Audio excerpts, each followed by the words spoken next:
Good afternoon, everyone. Uh, First of all, let me begin by thanking CSPS for inviting me to interact with the batch of interns. Ideally, I would have loved to be face-to-face with you and give you certain exercises while interacting with you. But given the circumstances of the pandemic, we can't avoid the online interaction. So bear with me if it's not going the way it's intended, and please convey to me if you'd like the pace of the interaction to change. I am a legal historian by training, and my research deals with my interests are about law enforcement and lawmaking in 20th century India. And broadly, I work on the theme of public order in late colonial and early post-colonial India. So, just to be clear, there's no particular expertise of becoming a good writer that I have, but all I'm going to do today is to share with you my own experience, both as we are all students, we are lifelong students. So when I was in the university at the listening side and to the other side where I'm right now, so it's the accumulation of that experience that I'm going to share with you. Okay, so this experience kind of comprises of both imagining a project, the difficulties that I myself faced as a student in terms of imagining a project and how to proceed in that process. And second is, when you reach a sophisticated level, then how do you still continue to struggle, and then what are the ways to resolve some of the initial hiccups or challenges that one might face while writing. So to be honest, also one big disclaimer right at the beginning: there is no other way, no lecture in the world can improve your writing. Only practice of writing can improve your writing. Okay, so keep on writing as much as you can. Only that will improve your writing. By listening to YouTube videos or to me or to others, it will never improve your writing. Only by practice would you see your own shortcomings or the gaps in your writing, and by further writing you'll improve on that. So let me begin with the very basic point, which is procrastination. Okay, so everyone procrastinates, and this is, you will not believe me, but this is the biggest problem with writers, right? Everyone procrastinates. We put things off because we don't want to do them, or because we have too many other things on our plates. So putting things off, big or small, personal or social, is part of being human. So, and if you're part of this conversation, it is likely that your procrastination is troubling you somewhere, right? As a writer, that's what troubles you most of the time. You suspect that you could be a much better writer if you only did not put off writing projects until the last minute, right? So in your case, it's like 4 or 5 days just before the deadline, right? You find that just when you have really gotten going on a paper, it's time to turn it in, right? Imagine when you start writing on the 20th, you have hardly gained the pace, you have hardly got the mechanics of your brain working on the theme, and just suddenly your deadline is there and you have to turn in your paper. So, and then your body and your mind both are utterly tired in the process. But at the same time, there's something that I've observed as a teacher in my students, is that there's also some sort of, when I overhear the conversations, and I've been a student, so I'm also speaking from experience. We all love this rush of adrenaline when we get this adrenaline rush when we finish a paper 10 minutes before it's due, right? I've done it, and then you just submit it, and it's a surge of happiness and relief. But you're getting tired of putting these all-nighters, right? And you feel okay about procrastinating when you are in a school or college or university, but you worry that this habit will follow you into your higher studies, and when you're in your working life, because today most of the jobs require some sort of writing, listening, and reading skill, because content, both the audio, video, but also written content, is an important element of various job profiles that exist today, right? So you can tell whether or not you need to do something about your procrastination, because you need to examine its consequences. And procrastination can have both internal and external consequences. You know, what is the external consequence? You didn't work hard, you get an F or a 0 on the paper, or just a pass mark of C+, if that's what your university does. And the internal consequences is that, you know, this sense of anxiety, you know, and you're anxious much of the time, right from the beginning of writing this paper, thinking about it, gathering material, and, you know, and a lot of this procrastination leaves you discouraged sometimes. And at other times, it leaves you overburdened, because closer you get to the deadline, the stressful it begins to get. And therefore, it is time to take action. But the question is that being a writer or being a researcher, because being a researcher also means being a writer. So I'm using this word writer here, no matter what stage you are at. So nothing is beyond help. There is always help for everything. The fact that all of us procrastinate does not mean that we are inherently lazy or inefficient. Okay, our procrastination is not some kind of a, you know, a monster, a beast that we can't tame. It is just a matter of habit that has some very specific origin, and we need to overcome this habit of procrastinating. Okay, and there are some strategies that one needs to follow to get out of this habit of procrastination. But believe me, there are no quick fixes. After this lecture, or by reading or watching some YouTube, you know, you're not going to wake up tomorrow and then say, oh, my procrastination is gone forever. But you might kind of, you know, after this session, speak to yourself, think about certain things, and do 1 or 2 simple things which might contribute towards you finishing a draft earlier or with less stress. Okay. So the question is, why do we procrastinate? And, you know, in terms of psychology, there are different kinds of fears that enable this kind of a procrastination. The fear of failure, the fear of success, right? The fear of losing autonomy, the fear of being alone, the fear of attachment. And you say, why is he speaking about all of this? But believe me, all of these fears are attached to you as a writer and are a part of the problem. And this is what kind of, you know, facilitates procrastination or enables procrastination in you.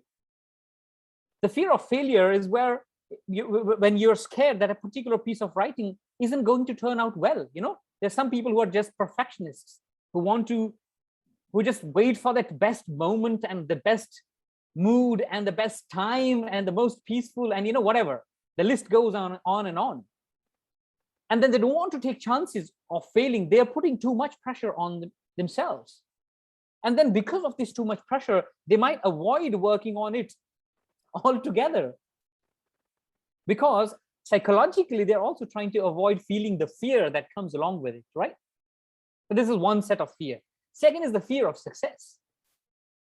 So some procrastinators, they fear that they, you know, if they start, for example, in certain cohorts, there are 3 or 4 or 5 people, and I'm just, you know, please don't get me wrong, but they might be slightly faster at things or quicker than others in the cohort, right?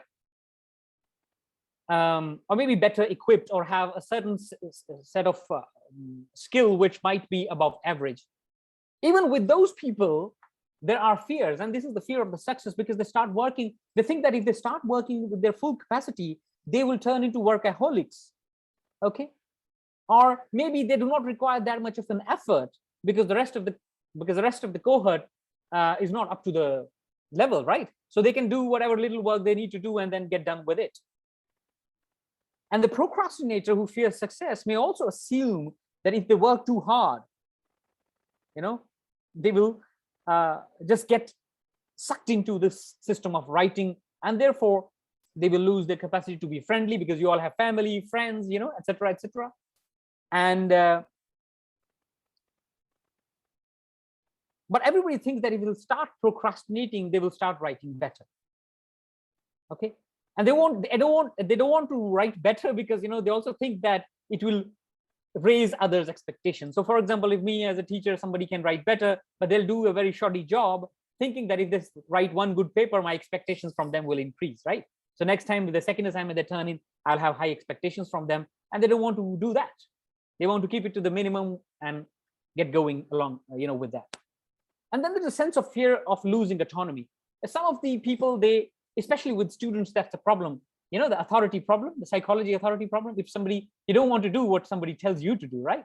You want to have that autonomy. So a teacher is always the one who has power. That's a power dynamic. And not in the sense because he dictates, but because he's the one who sets the deadline, right? Because semester works or dissertations or stuff like that works within a paradigm of deadlines. So some people delay writing projects as a way of maintaining their independence. For example, when you give them a writing assignment, they procrastinate, and they say, you can't make me do this. I'm my own person, right? So I'll do it at my own pace, etc., etc. That's the kind of argument that they give. So they want to be more in control of the situation, especially with college and university students. This is a challenge with some students. So there is a fear of losing autonomy. Now, there is also fear of being alone, because in one semester you have 4 courses or 5 courses, and there are multiple assignments for one course, right?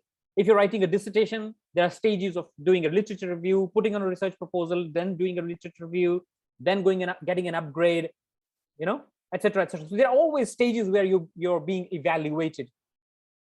But at the same time, you don't want to be. There's always something like, some people kind of get on this argument of work-life balance, but they put too much focus on life that they forgot about their work altogether, right? So it's okay. It's good. It's healthy to have a work-life balance, to have a writing and a life balance, but then it has to be a balance. One thing cannot overtake the other. For example, work or fun cannot take over the writing side of it.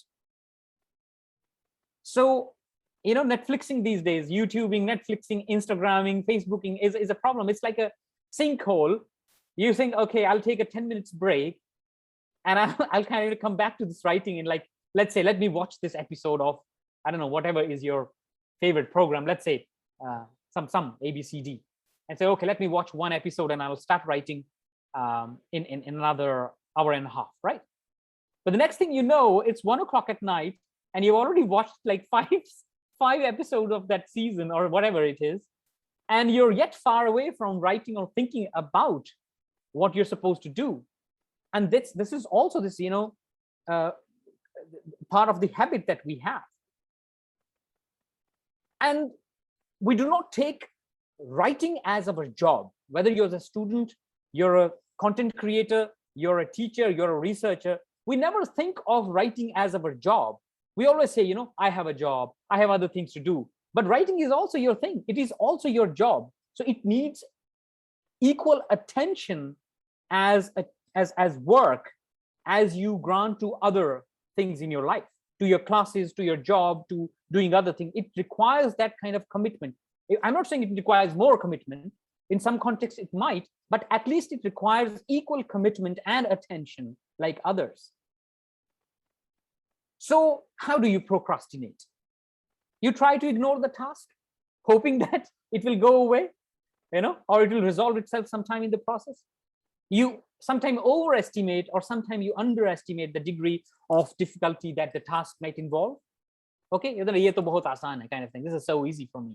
Oh, it's nothing, I can work it out like in the last 10 hours or something like that.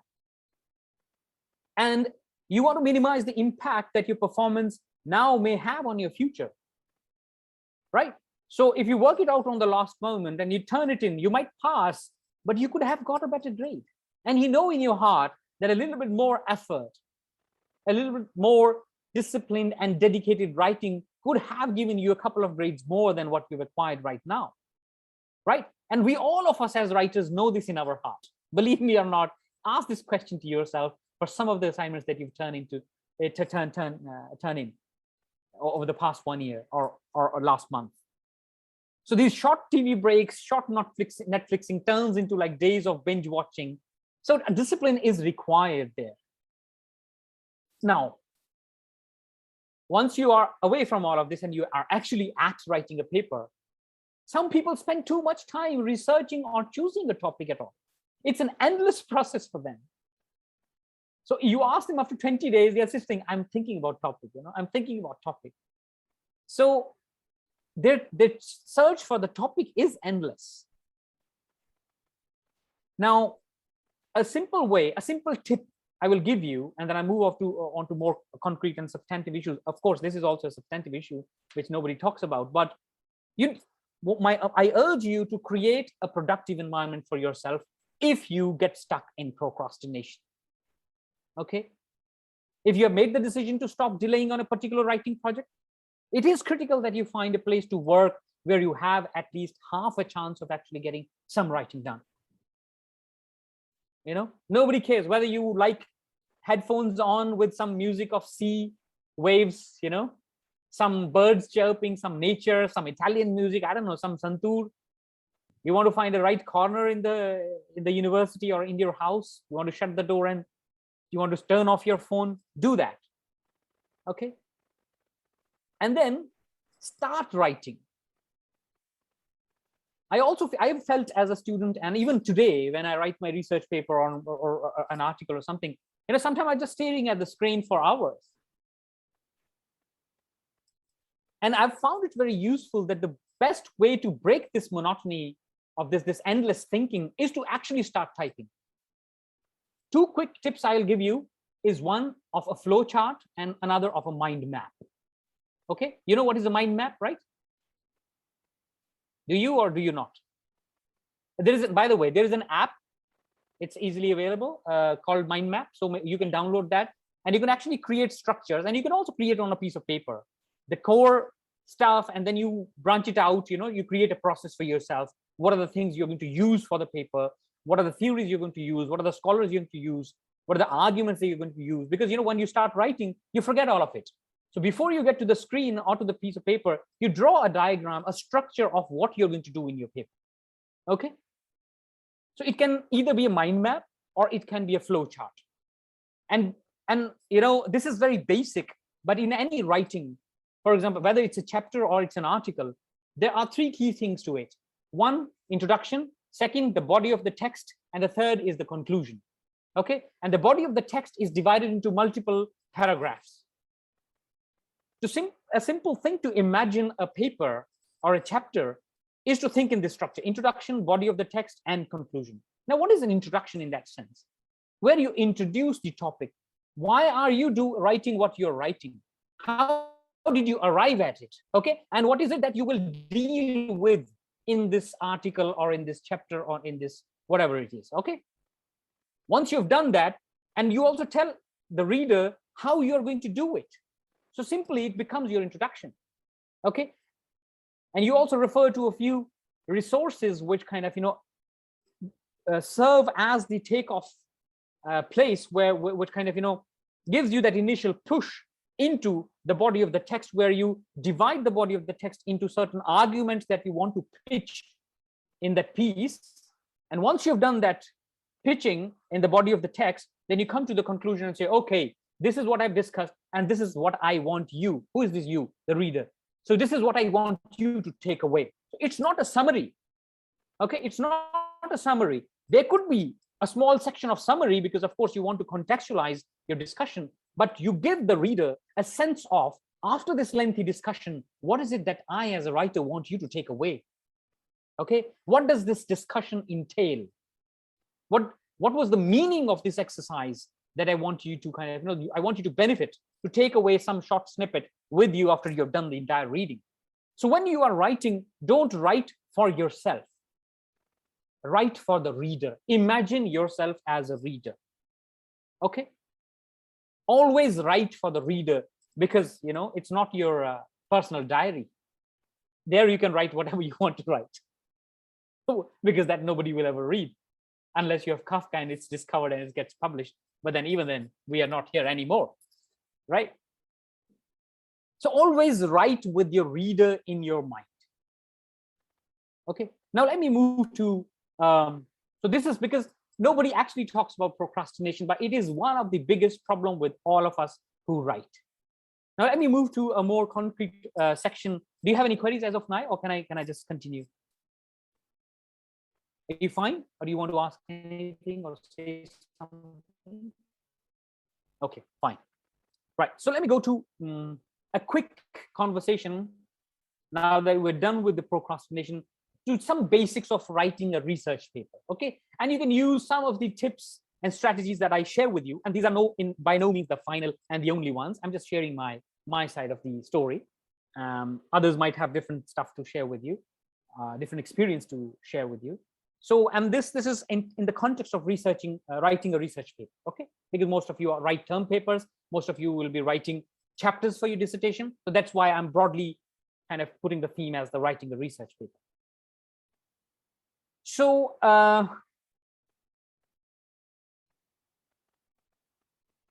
first of all, I want to again begin with another disclaimer that the actual process of writing a research paper is often a messy and a recursive one. Okay, so you have to be flexible. You have to write, but then you can always take a flexibility, some kind of liberty with the structure of the stuff that you're going to write. Maybe you can write the body of the text first and then come to introduction and conclusion later. You can begin with writing a particular section of the body of the text first and then followed by other. So but the structure remains the same. You can begin where whatever is comfortable for you, or wherever you feel you have more information to begin with. So the first stage is discovering and focusing on a researchable topic. How do you do that? For example, you're already part of a course, right? You are doing certain topics, certain themes. How do you choose a topic? The best thing to do is try to find a topic that truly interests you within that domain. Okay, whether it's direct or whether it's supplementary, whether it's tangential, but please choose a topic that truly interests you. A topic that is imposed on you will only tire you out, exhaust you in the process.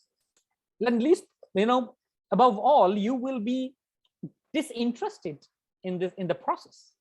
So the first thing is, please try and find a topic that truly, truly interests you. That's the first positive step towards in this direction. And also try writing your way to a topic. Right?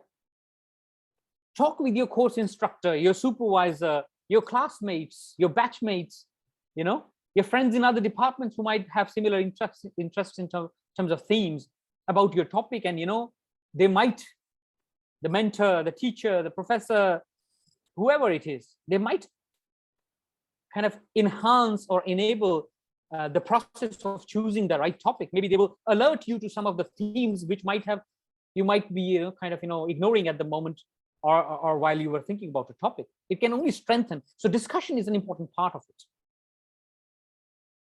And above all, when you choose a topic, how do you create a topic? When you create a topic, please pose your topic or the theme or the question or this theme or a topic in the form of a question. How do you ask a question? What, when, where, how, right? Bakshinder will know this from journalism, right? So you pose, the way to choose a researchable topic is to pose your topic as a question. Okay, and of course it's obvious every question has to be answered, right?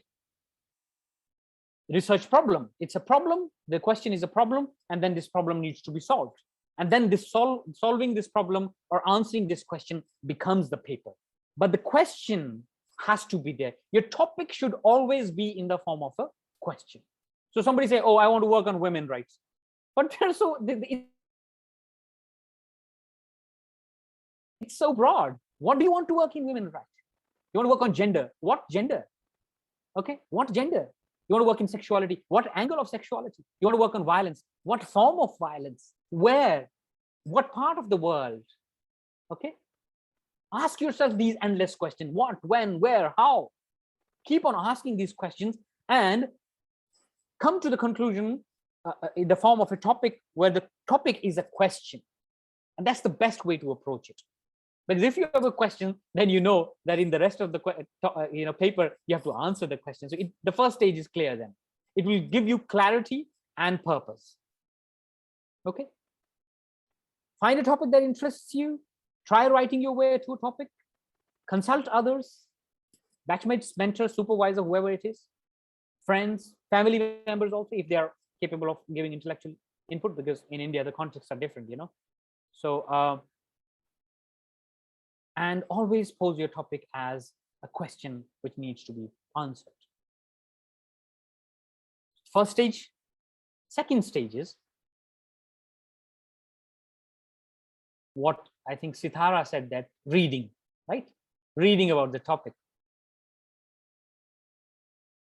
So reading comes afterwards. Once you have selected the topic, then begins the selection of the sources and then the reading of the sources. Both are very important. Of course, you can't write, you know, I just came across this meme on Facebook or somewhere where, you know, the meme was that, you know, it's not enough to download articles, you actually have to read them. Right? So there were two figures. So somebody was actually telling somebody the truth and they say, it's not enough to download the articles, you actually have to read them. So you create these folders, you know, we all do these silly things. So there is this folder and we keep on this endless downloading, ebook, this thing, that thing, photocopying, buying book. But do we ever read them? How much of it do we ever read? And there could be a completely different session on how to read. But right now we're just focusing on the writing part. So both selection of the material and then reading the material, which is the source here, which will enrich the question or help you, facilitate you in answering the question that is your topic now, is important. So you can go to library catalogs, Google searches. You can look at bibliographies of works which are similar to what you intend to do, right? Because that guides you into what kind of work exists in the world of academia or research or whatever it is. You can also seek suggestions from your friend and mentor and supervisor. The second is, if you're a historian or, you know, somebody who's doing anthropology, then you can also make a distinction between primary sources and secondary sources, primary material and secondary material, whether you're working with interviews, you know, archival material, private letters, etc., or whether you are just taking other theories and material and then commenting upon that, right? So you make the distinction within that writing process between primary and secondary sources. And then the kind of material also ranges from, you know, being journals, you know, all of you know JSTOR and Project Muse, right? All of you know Google Scholar. So these are the sources where you can kind of type what you are looking for and things will pop up, at least the initial one. And then you can also do searches within your library. Right now, India has this InflibNet, something like that, which gives you a password and then you can access, you know, multiple resources across the world. So yeah, so finding, selecting, and reading sources is the second part of this process.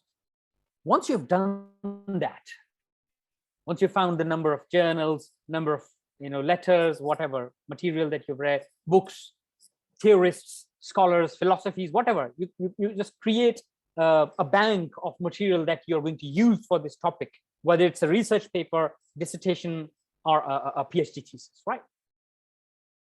So you have to, the second smart thing is to group the sources, the material, is to sequence the material, and then to document the information that you have extracted from the material. It's not enough. So what do you do when you're reading an article? You highlight it. And then once you highlight, if it's a PDF, you make a comment right there on the screen. Don't wait for it. Just make the comment right there. Okay? So that you don't forget what, if something hits your brain at that moment, okay, this is that eureka moment, or that moment of critique or appreciation or rejection of the idea that you're reading right now. It's better to put it in words right there, right then, rather than thinking, okay, ye to mere dimag mein hai, I can come back to this later on, right? Because, you know, our brain computes at unimaginable speeds, and we tend to forget things quite often, right? an idea that you might have in the afternoon, and that's the problem with writers, the idea you might have in the afternoon, you will find it so difficult to recollect it in the evening, right? So never lose that moment. If something hits you, take out whatever page you have in your pocket and just note it down so that you don't forget it when you're at it later on. So a system for noting sources or making your notes about bibliography is very important. You have to have a system for organizing material according to its relative importance. So you can talk about like what are the key things. So 10 things which are the major, which is actually the scaffold, the foundation of your argument, and then other materials will build on this foundation, right? So you need to grade your material based on its significance within the structure of your paper or your or the chapter. So there is of course, not all material is super important. Not all material is irrelevant. You need to grade your material. You need to put your material in and grade it in terms of its relative importance. And you need to create, everybody has their own system. Somebody uses iPad, somebody uses some other software, somebody uses pen and notebook and sheets for making notes, but always make notes. Whether you're using your phone, whether you're using your iPad, whether you're using your laptop, MacBook, whatever it is, or simple pen and copy and their diary or whatever it is, but always make notes. So once we are done with selecting and reading the sources and grouping and sequencing and documenting the sources, the bibliography that we have created, we move towards creating an outline of the paper. And there comes my earlier suggestion of creating a mind map or a flow chart. Okay, what is the key premise? For example, you begin with what is the key premise on which you're going to base something, okay, and how you will move forward with this premise. Who are the people who have discussed on this question or this theme? What is it that they've said? What is it? Am I appreciating what they're saying and bringing in some new information? Am I surveying? Because each paper has a purpose. Are you just surveying? Are you critiquing? Are you rejecting and bringing altogether new perspective to the existing domain of of whatever set of knowledge that is? So how do you prepare an outline for yourself once you have done the initial stages? Is that you ask yourself, what is the topic? Okay, first question you should always ask yourself, what is the topic?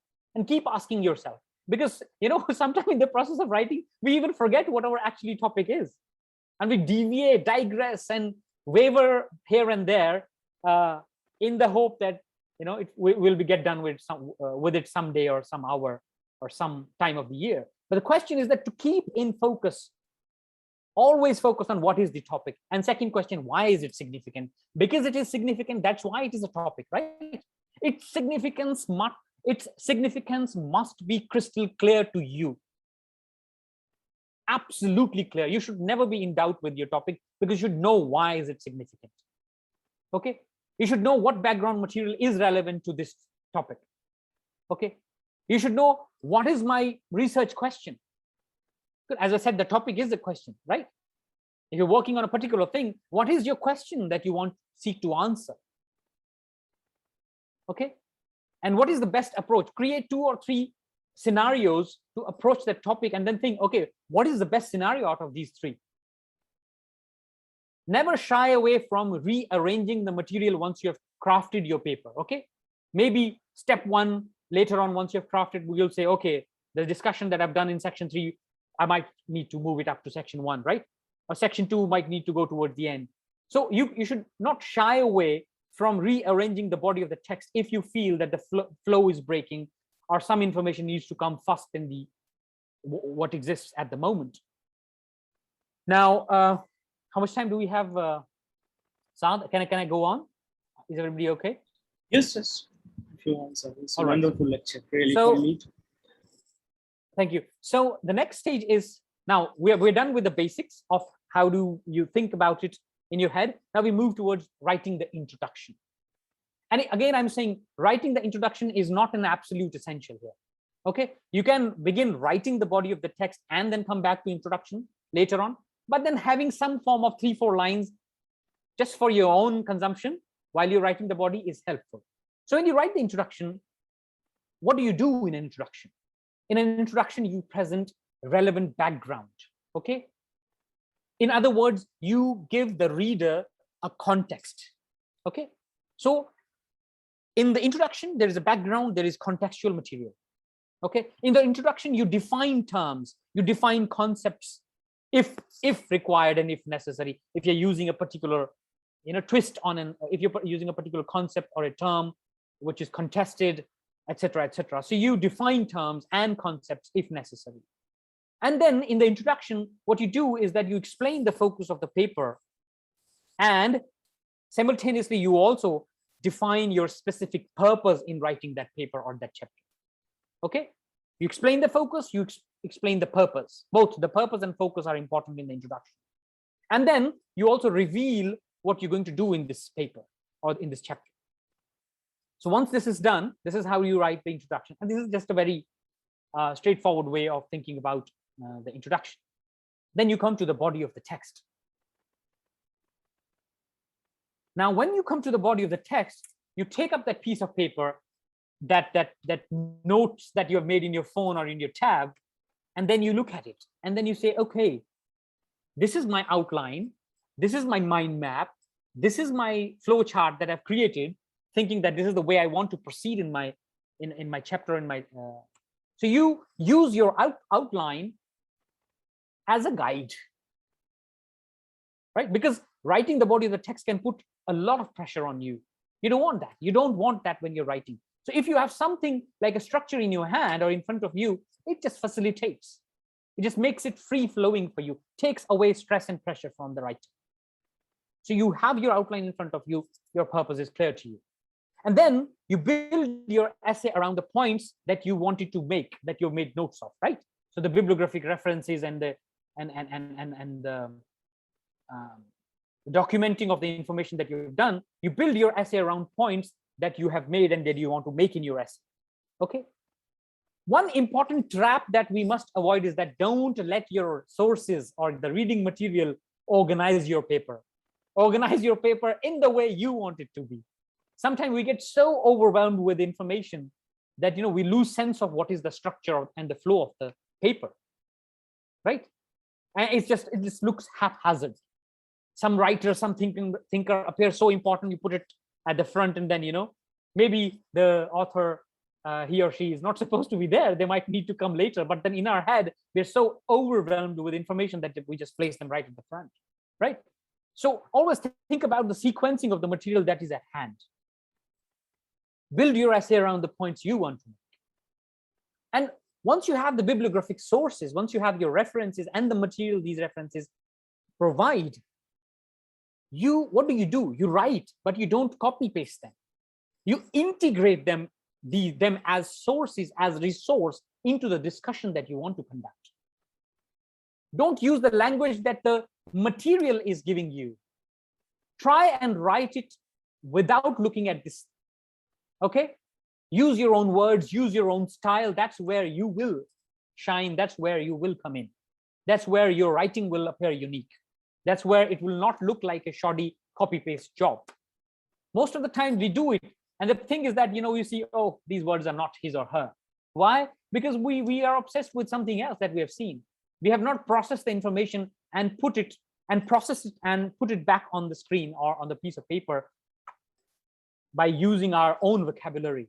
We're using somebody else's framework and vocabulary. Okay.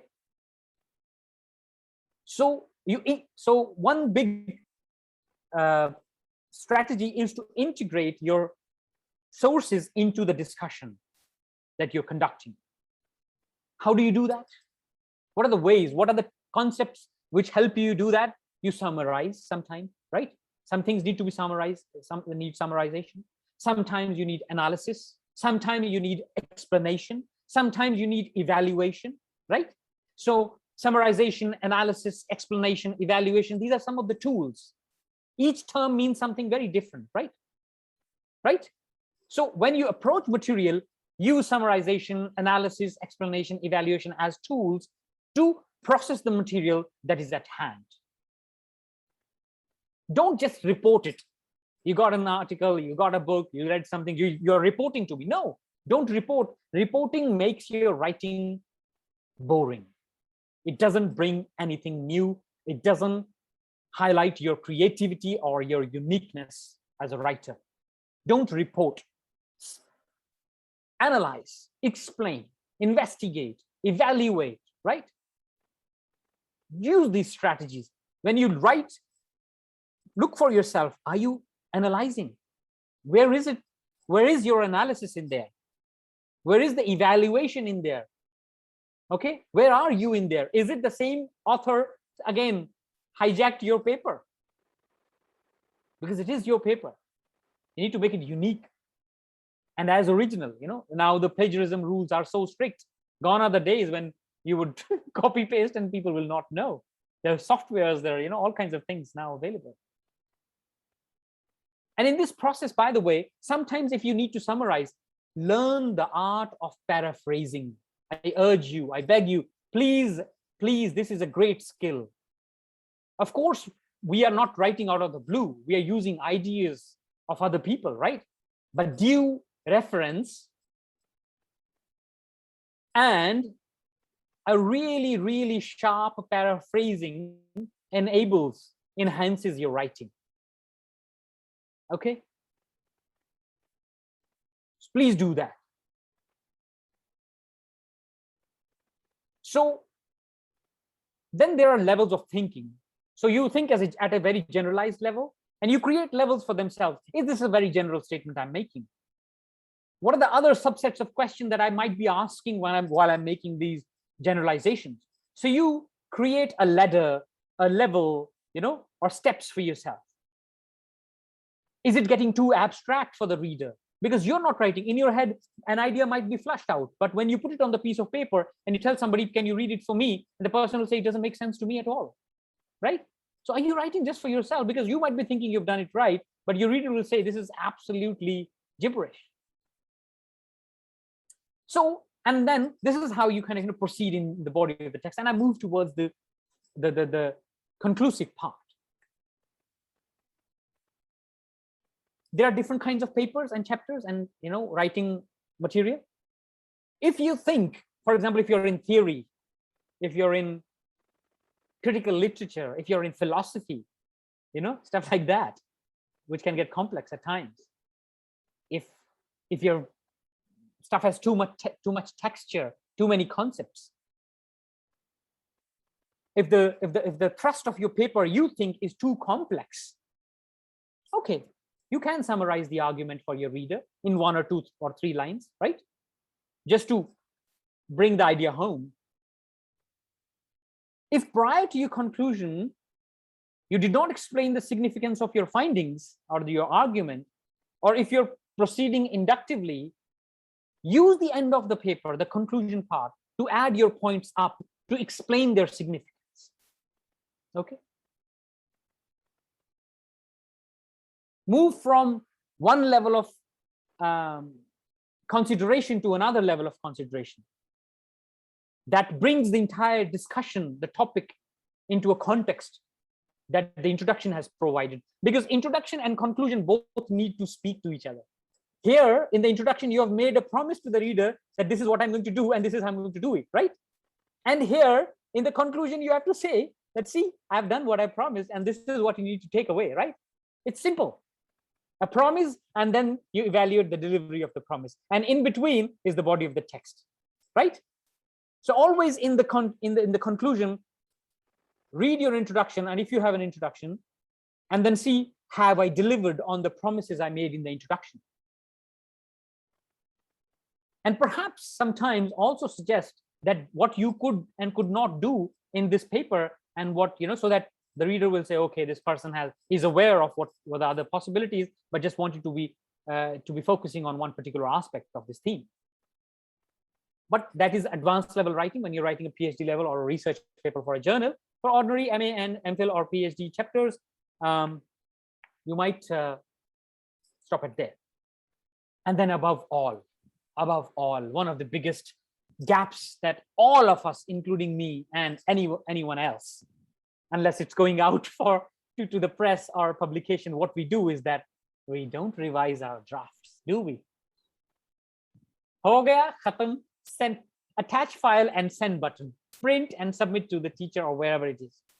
Please revise the final draft, not once, not twice, but many times. That's where proofreading comes in. Share it with your friend. Tell him or her to read it for you. Is it easygoing? Do you think it's interesting? You know, check overall organization. If they think that some sections are not making sense, look for the logical flow of introduction, the coherence of your article, the depth of the discussion, the effectiveness of the conclusion.